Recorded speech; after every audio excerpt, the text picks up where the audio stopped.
اسمع وتأمل. قل يا عبادي الذين أسرفوا على أنفسهم قل يا عبادي الذين أسرفوا على أنفسهم لا تقنطوا من رحمة الله لا تقنطوا من رحمة الله إن الله يغفر الذنوب جميعا إن الله يغفر الذنوب جميعا إنه هو الغفور الرحيم. إن الله يغفر الذنوب جميعا. كل الذنوب؟ كل الذنوب يا شيخ.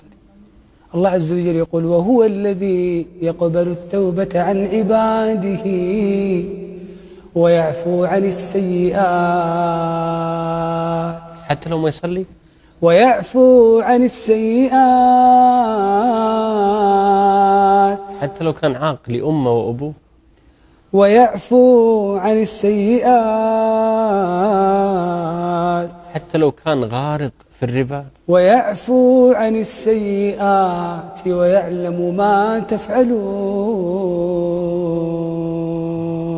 لا إله إلا الله. شيخ علي، أفجر إنسان مر على الكرة الأرضية، الإنسان الوحيد الذي تكبر وطغى على الله سبحانه وتعالى ونادى بأعلى الصوت وقال أنا ربكم الأعلى، فرعون. نعم.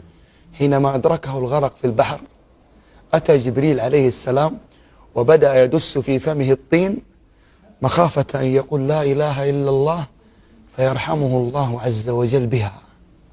فقال الله جل في علاه لجبريل يا جبريل وعزتي وجلالي لو استغاثني واستغفرني لغفرت له. يا غالي، هذه رحمة الله بمن تكبر على أمر الله ونادى وقال أنا ربكم الأعلى، فكيف هي رحمة الله بمن أقبل على الله منكسرا تائبا باكيا يرجو ما عند الله جل في علاه. الله أكبر. شيخ علي، من رحمة الله عز وجل أن الله تبارك وتعالى هو ينادي الشخص لأن يتوب إلى الله.